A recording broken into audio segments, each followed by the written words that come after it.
another edition of the Pigskin Preview. Alongside head coach of the Western Illinois football team, Bob Nielsen, I'm Andrew Bacon. Thanks for joining us again, Coach. Great to be here. Glad I didn't scare you off last show or anything like that. Glad you showed up again. Yeah.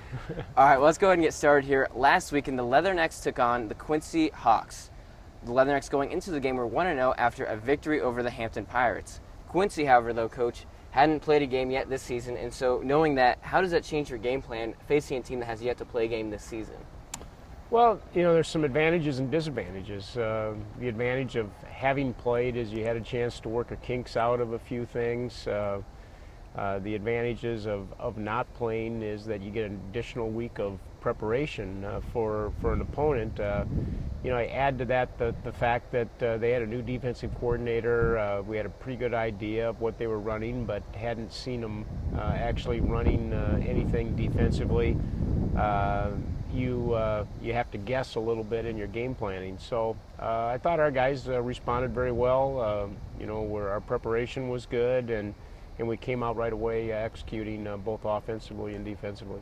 And they did execute very well offensively and defensively. As Coach said, the Leathernecks would have a huge win, 34-6 over the Hawks. And so let's go ahead and take a look at the victory by the Leathernecks. So let's send it out to commentators Garrett Canuck and Nico Hefflinger.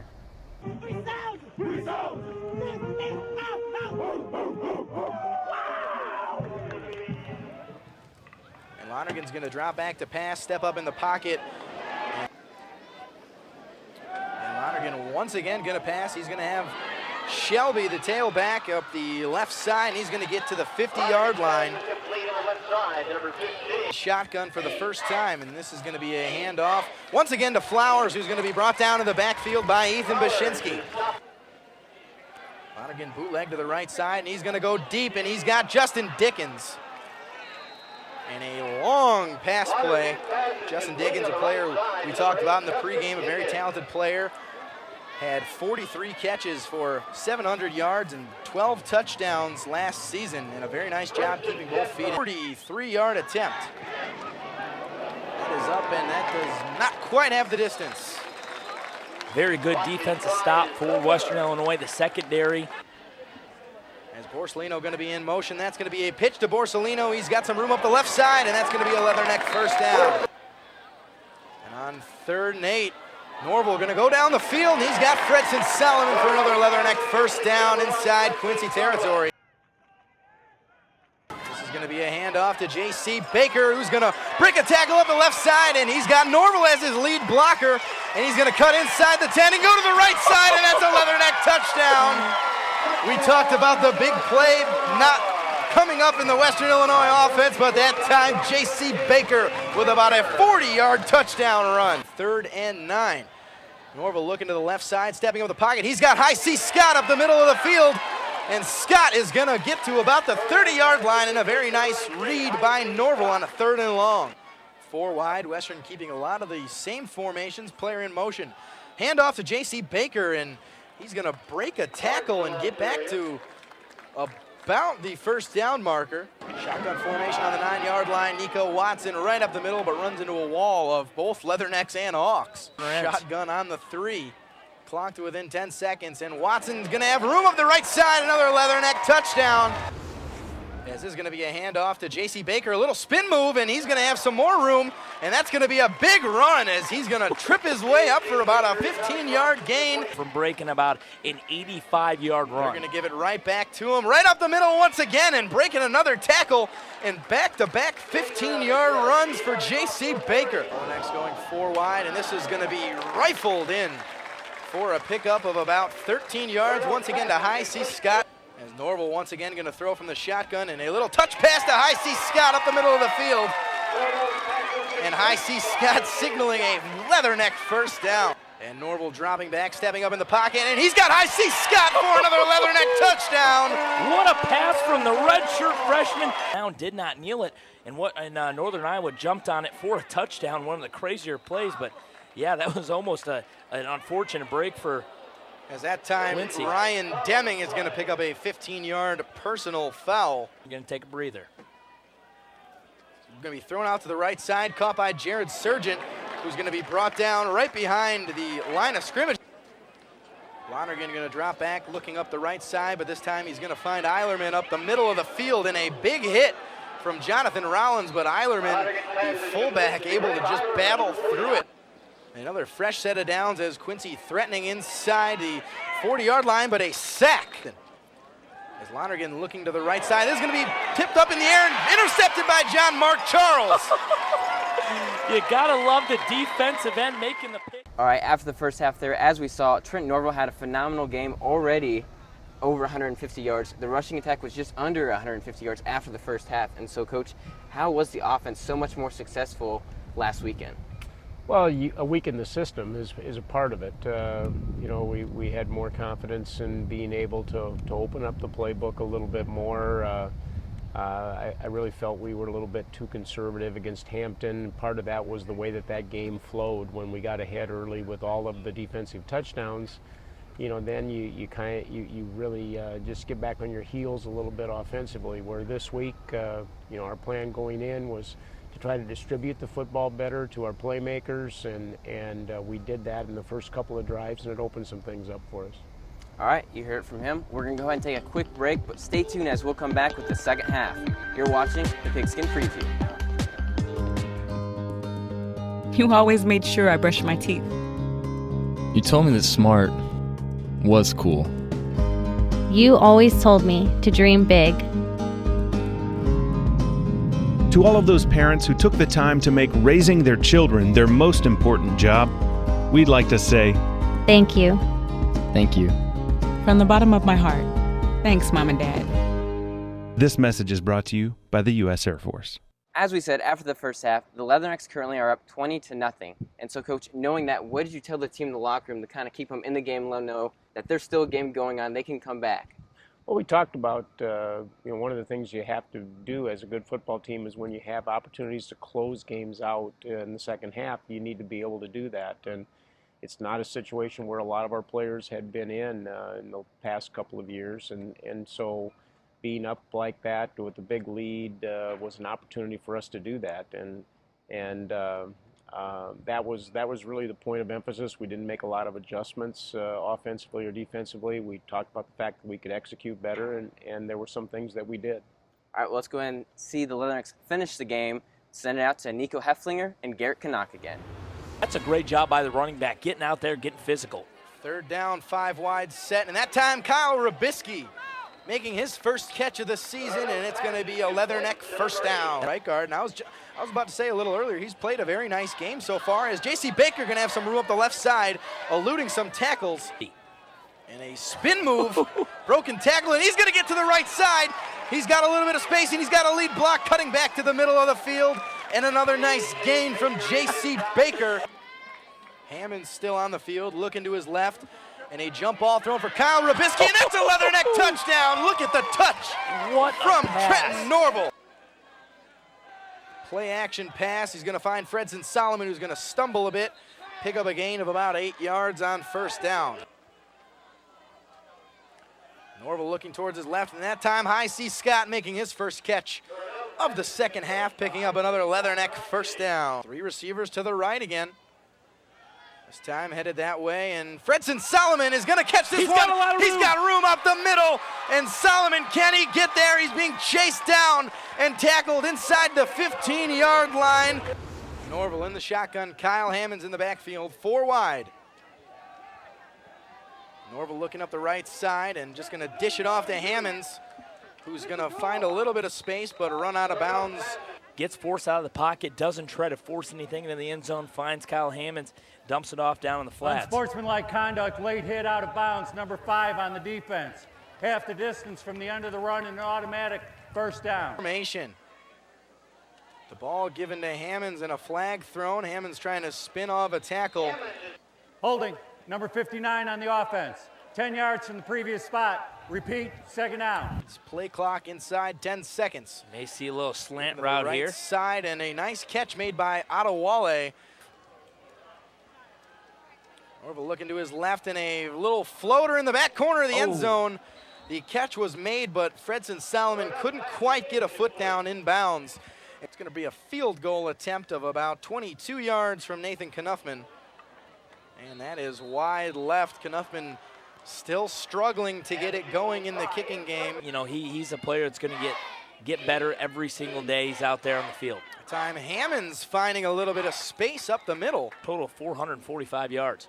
Another handoff to Hammonds, and he's got more room up the middle, and that's going to be another Leatherneck first down. I think he also has a couple sacks in the ball game, as we do have a new quarterback in the game. Javon Williams. That time J.C. Baker, more room up the right side. Baker getting inside the 40.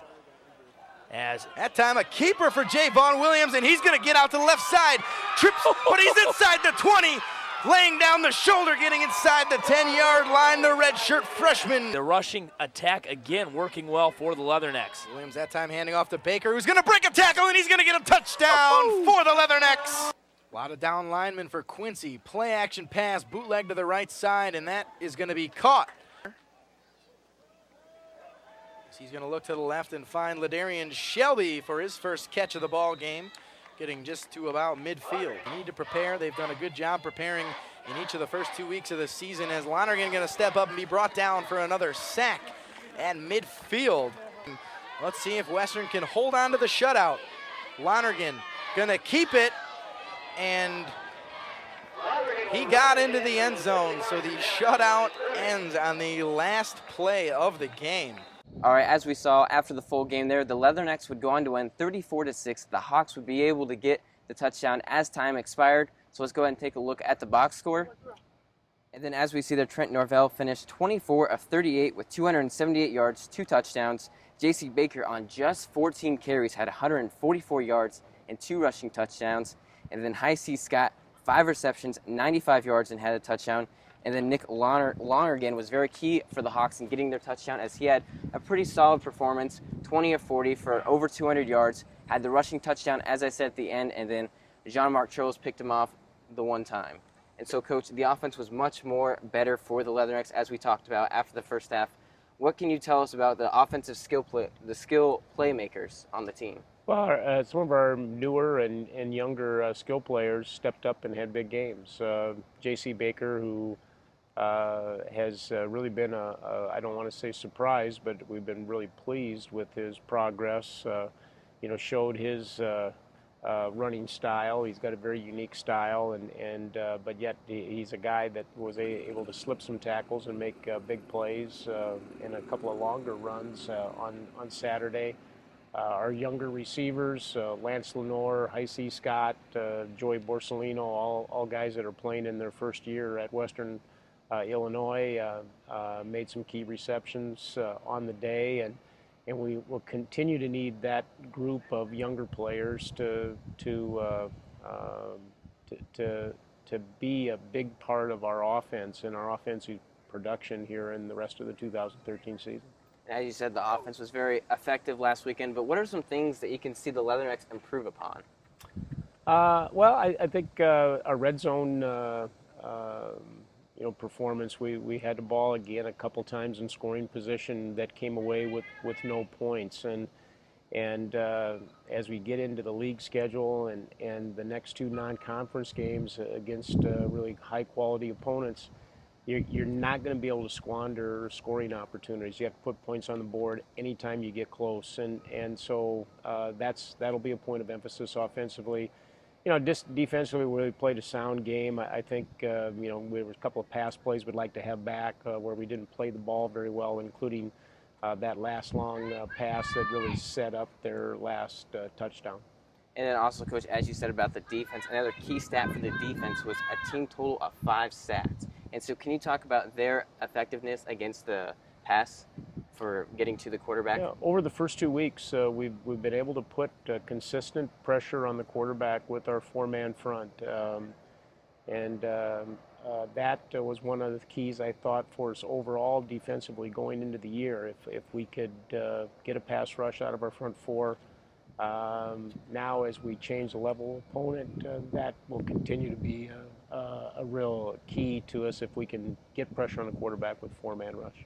And then one more storyline about the Quincy Hawks. A lot of players on the Leatherneck team are from Quincy, and so I went ahead and talked to senior captain Jimmy Holtzlog on his thoughts about playing the Quincy Hawks, his local hometown college. It was really great. I'm happy it happened. I was glad to experience it. It's something that's talked about a lot, and I'm glad from the outcome. And and they played a really good game, and I'm still really proud of my hometown. Speaking of Jimmy, the Leathernecks feature 3 Holtzlag brothers on the team: Jimmy Holtzlag, Chip Holtzlag, and Eddie Holtzlag. And so I talked to them what it's like having two other brothers on the team and how they all got here. But hey, who knows? Maybe Jimmy Holtzlag used a little bit of brotherly love to get him to come to the Leatherneck family. Like a humbling experience for me, just to have people that you know on the team that are that close to you. We've been growing up pretty much with each other. We've always been playing football since pretty much probably 3rd grade, so it's always great having our teammates and, of course, family being with us, doing that throughout our whole years. A lot of people don't get to experience it ever, and I love having them on the field with me sometimes because they're on the opposite end, and sometimes we get to go against each other, and that makes us push each other, and that makes us better for it, I think. A few pros for having 2 brothers on the team. Well, one, Jimmy, he kind of showed us around the ropes early as freshmen, you know, kind of like walking into it. Was able to experience it with ease and able to ease into the process. And then having Eddie is just having a familiar face all the time, so it's just it's fun. There's a couple pros, of course, just being a family and always just being with with Jimmy and Chip. But little cons behind that is just because, I mean, Chip's first string right now, and we always go up against Jimmy, so we definitely have competitiveness going against. A con would be maybe just, I think, is if you're battling for the same spot, like me and Eddie, we're kind of both defensive ends, so you know, you want the other person to do good, but at the same time, you want to beat them. The only con really would be once in a while if they get the better of me, and you know, I just can't let that happen too many times. As you can tell, being competitive for this family is very important, especially in the case of Chip and Eddie, where the 2 brothers not only share the same position, but also must face Jimmy, the starting right tackle, in practice. However, this is nothing new for the Holtzlags, as playing against each other all started at an early age. It was definitely a great experience growing up with everyone. We've always been, you know, in the backyard, you know, playing around. I've been with Chip playing tackle football or anything like that since day one, so it's definitely been a great experience growing up with Jimmy and Chip, and of course the older brother AJ. We always pushed each other. We practiced with each other, made each other better every day, and it was nice that we had football, and I think we're all better for it. When AJ started playing football, we started to become more of a football family, and then when he went to Q&D, we kind of just accepted the tradition, I guess, of the Q&D football family. After Jimmy chose to join the Leatherneck family to play football, Western Illinois became a possible place for the twins to go. However, it was not the only place they looked at or got offers from. Ultimately, though, as you can tell, they joined older brother Jimmy to play for the Leathernecks. When Jimmy went to Western, me and Eddie were kind of thought to ourselves, hey, that could be a possibility, but we still wanted to scope around and check for other colleges, but once we got an offer, we kind of settled on it, and Jimmy was able to make it an easy process coming in. We definitely made our decisions independently. I mean, I had a couple scholarships somewhere else, and I just kind of focused on, well, if I wanted to be happy somewhere, be with family, I definitely were going to choose to be with my twin and also with my older brother. Just being with Jimmy was a big input and having us all together as one place. It definitely helps our mom and dad with traveling. They came in their sophomore year of high school, and they were doing really well, and as soon as I was gone and I kept watching them play, I knew that they had the potential to do it, and I'm really happy they did. Obviously, Coach, a lot of talent runs through the blood of the Holtzlag family. We have Jimmy Holtzlag, the starting right tackle. We have Chip Holtzlag, who's a starting defensive lineman, and then Eddie Holtzlag, who comes off and replaces the starters pretty quickly in the game. How important is it to have so much talent? Well, I saw their mom and dad here about a week ago and told them if there's any more at home, we're signing them right now. Because that set of brothers really represents what we're looking for in our program. They're exceptionally hard workers. They've got that kind of work ethic that you need to have in college football. They're tremendous role models, students, and members of our community. And I think it's a great situation for them to have a chance to play together. It doesn't happen very often at this level of college football, and really a special combination in that there's 3 of them.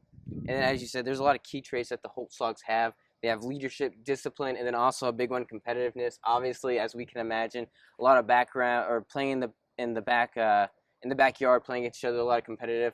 Can you just talk a little bit about how competitive they are with each other and the team? Yeah, well, they go against each other in practice all the time because with both Chip and Eddie playing defensive end, they end up going against Big Brother Jimmy a lot in some of the drill work. And it's funny when you watch those matchups because I think there is a little bit of that big brother, little brother type attitude when that happens. They go a little bit harder than they do against maybe somebody else. But and that shows on the football field. You know, Jimmy being one of the few experienced guys that we have in that offensive line, you know, he understands the level that you have to compete at. Hopefully he can continue to have the kind of senior year that he started out with. All right, well, we're going to take another quick break here, but stay tuned as we have the 2-minute drill coming up, and you'll never guess who our guest is, Jimmy Holtzog. And this is his third time being on the show already today, so I'm thinking, Coach, maybe we should change the show's name to The Jimmy Show. But hey, stay tuned to see if he survives our series of questions. You're watching the Pigskin Preview.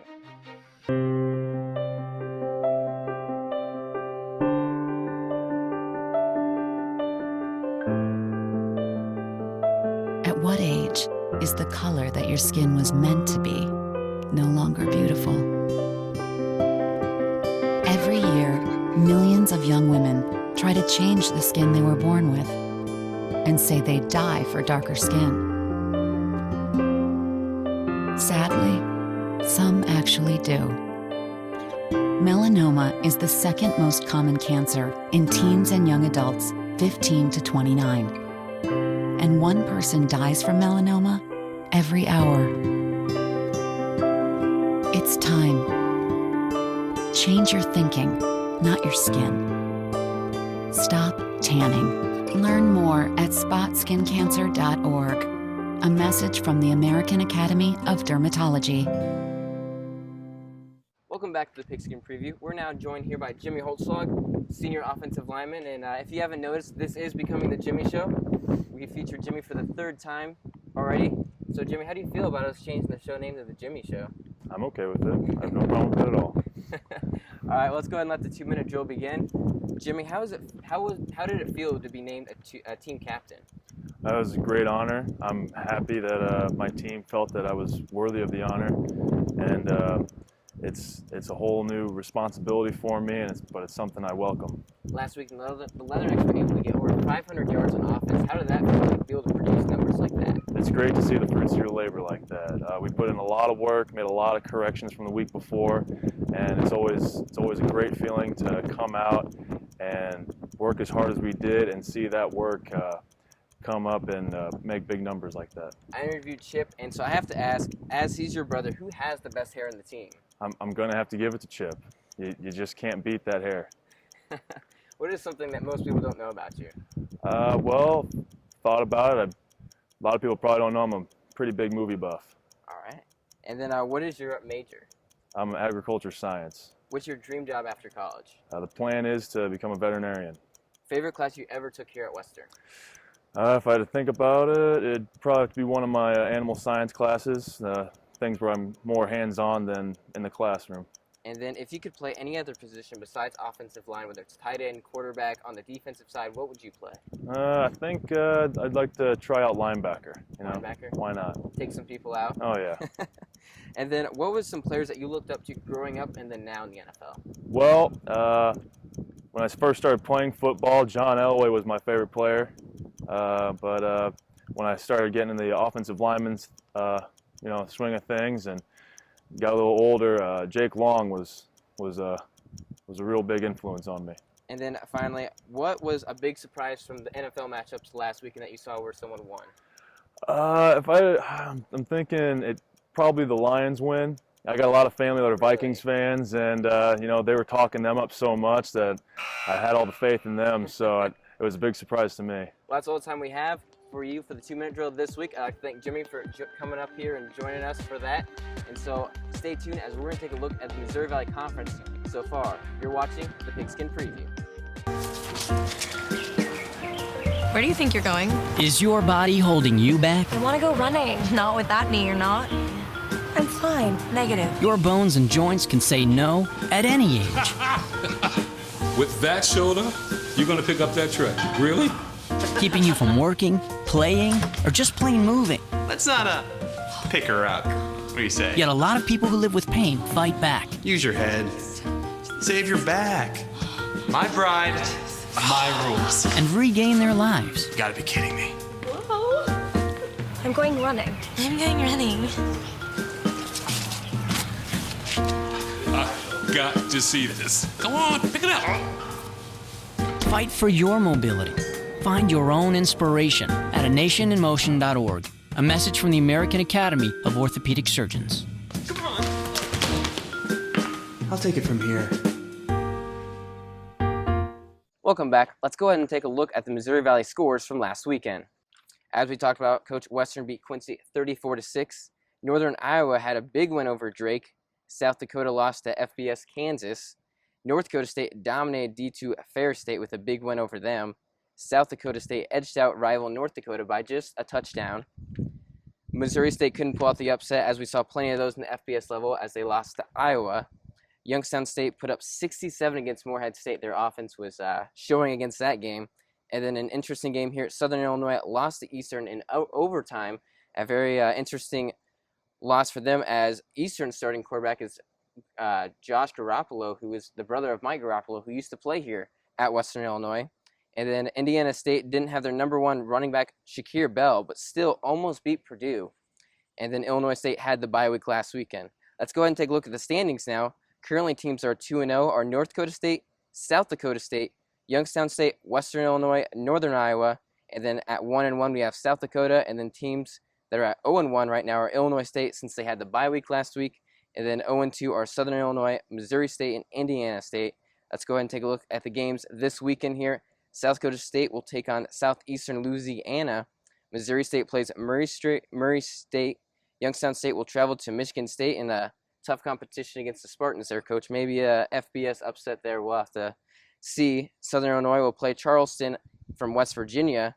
Illinois State will have their shot at Eastern and see if they can go ahead and take them out, as they had their upset against the FBS opponent 2 weeks ago and beat fellow Missouri Valley Conference Southern Illinois last week. Northern Iowa, South Dakota, and North Dakota State all have bye weeks this weekend. And then Coach Western Illinois will go ahead, and as we will talk about now, we'll play Minnesota this weekend. Minnesota comes in. Obviously, they're an FBS opponent from the Big Ten. They just had big victories over New Mexico State and UNLV, who, interesting enough, the Leathernecks will play in the following week.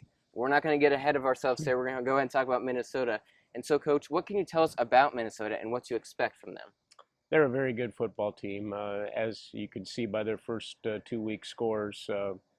Their coaching staff, Jerry Kill, and his staff, now in their third year, have done a tremendous job of building that program, and I got a chance to see a lot of that firsthand, being in Minnesota for the last couple of years. They're a team that's highly skilled, very physical. It's going to be really a daunting challenge for our football team, and an opportunity for us to play against somebody that's of the highest level. And speaking of the highest level, Minnesota having that magnitude, how do you kind of keep the players level, keep them kind of eased up and not to keep them composed for the game? Preparation is preparation. I think that's one of the key things. You got to prepare this week just like you prepared last week, and just like you're going to prepare next week. With strong focus, with the goal to get better every day. They present some challenges with what they do offensively and defensively that you have to be prepared for. But at the same time, we've got to be a team that executes very well, that can find a way to move the football with some consistency, and also a team that's got to play very, very good defense. All right, as we said, the Leathernecks will play Minnesota this weekend at Minnesota at 11 a.m. That's all the time we have for you on the Pigskin Preview. For head coach Bob Nielsen, I'm Andrew Bacon. Thanks for watching.